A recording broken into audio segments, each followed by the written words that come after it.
and welcome to Beads Jar. My name's Billy, and in today's tutorial I'm going to show you how to make this simple yet elegant O Bead and Miyuki seed bead necklace.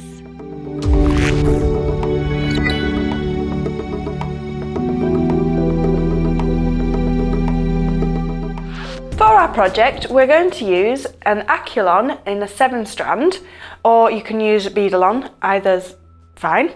We've got our selection of clasps, so we've got a lobster clasp, 2 5mm jump rings and 2 culottes.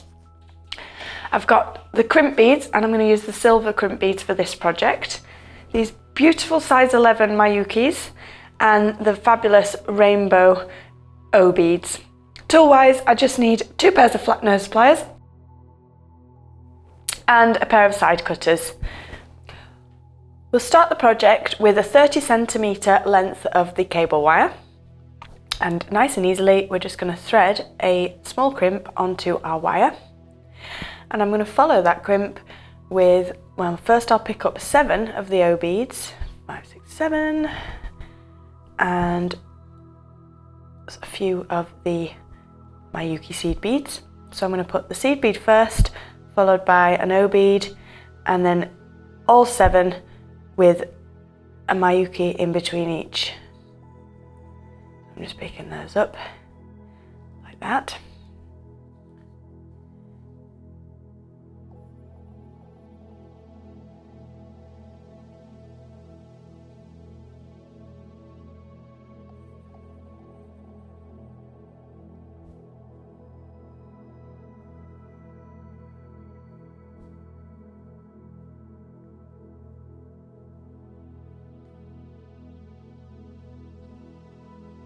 And then after my last seed bead, I'm going to also get another crimp bead on there as well.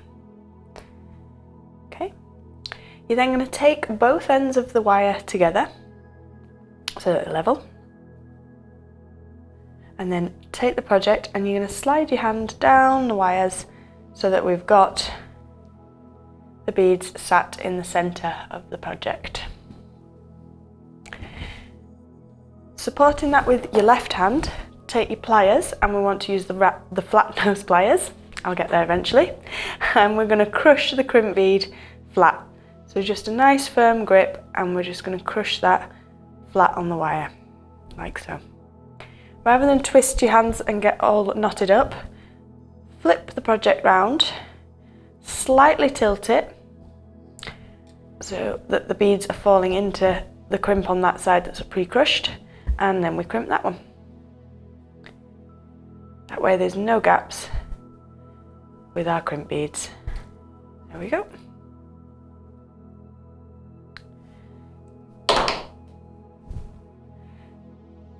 I'm then going to get a ruler, and we'll change this a little bit here. We're going to put the crimp bead on, and I'm going to crush this crimp bead first before threading the next lot of beads.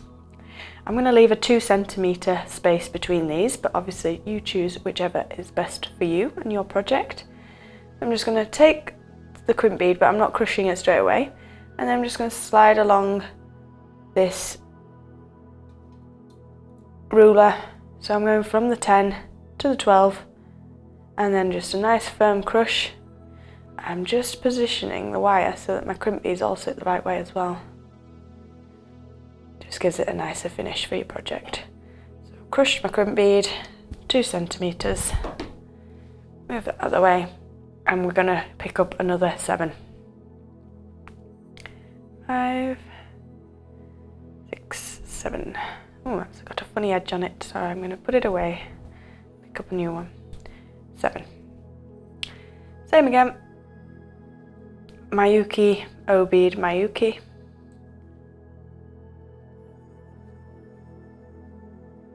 Oops.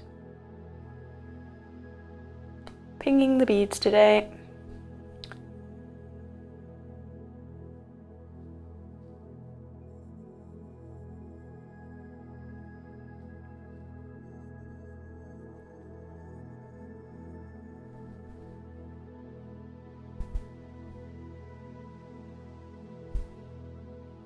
And a crimp. Okay. And what I would suggest to do, rather than crimp it when it's flat, is to just hold the wire up like so, and then crimp so that you know that the beads are being held down there by gravity. So that's crimped. Gentle push, make sure it's firm and in position, and then we're going to move on. So I'm going to do another 2 from the center one along my wire, and then we'll go back to the center and we'll actually swap the project round, so we're working to the right hand side again. Obviously if you're left-handed, your tools are going to be in your left hand, so work to the left because it'll be more comfortable for you. But rather than try to crisscross your hands as you go, keep the flow in one direction first. So I'll move this probably on to the center part, I'll swap the project round to show you, and then I'll put the fastening on. So I've completed my crimping for this beautiful little necklace. So I've got my center one and then 3 either side. So I've got it symmetrical. You can check your length now and take away any excess wire that you need to. I'm happy with the length that I've got this one at, so I'm going to crack on and pop the fastening on. So pick up your culotte first, and you want to take the wire through the hole at the bottom of the culotte. So you want to make sure you go from bottom to top, because the hook's going to attach onto the fastening here. So thread that one on and do the same on the other side. And you'll notice I let it just slide down the wire because it's not a problem at the moment. We're going to put our crimp beads on here first. So the culotte is down the wire, and then we're going to put the crimp on the end. Because I've got this to the exact length I want, I'm going to crush the crimp bead right at the tip. So I'm going to take that up the wire and then crush that at the very tip of the wire. I'm going to check that that won't come off at all, it's really nice and secure, and then do the same on the opposite strand. I'll take that up, top of the wire, and crush. Both my crimp beads are nice and secure. Bring the culotte back up the wire, and what I tend to do is just start pushing the culotte in with my fingers first, just to make it a bit easier. The crimp's going to sit inside this culotte, and you want it to sit like that, not twisted round, because sometimes you can crimp the crimp back out. So grip firmly, take your flat nose pliers, and you're just going to squeeze 2 sides of the culotte together. You don't have to crush this because it's the crimp inside that's holding the culotte end on. I'll show you that one again. So we're going to start pushing the crimp in by hand first. I know this just from quite a lot of practice with these because they tend to spin around. And then we're going to get either side and tease those 2 halves in, like so.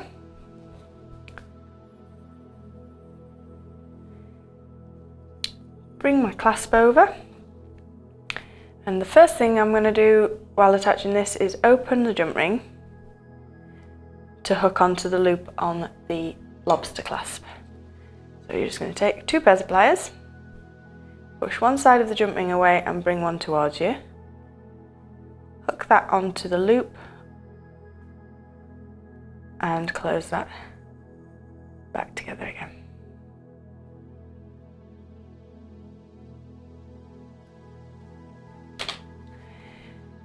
Hold the culotte on the edge of your finger so that the hook is facing upwards, and then if you hook your jump ring onto it, and what you want to do is get the flat nose pliers, and you want one of the prongs underneath the hook and one on top, and then we're just going to gently tease that in so it's sealed together and the jump ring can't escape. On the opposite side, do the same again, so I'm holding that on the edge of my finger, jump ring goes on, and again just going to position our pliers and gently tease that over.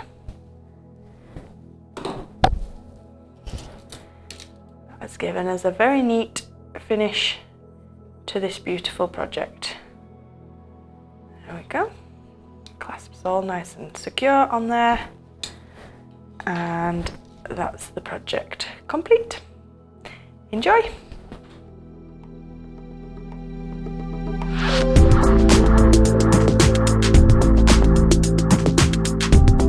I really hope you've enjoyed today's project, and if you have, give us a big thumbs up and subscribe now to our YouTube channel. You can get all of our inspirational and latest designs straight to you. Until then, bye!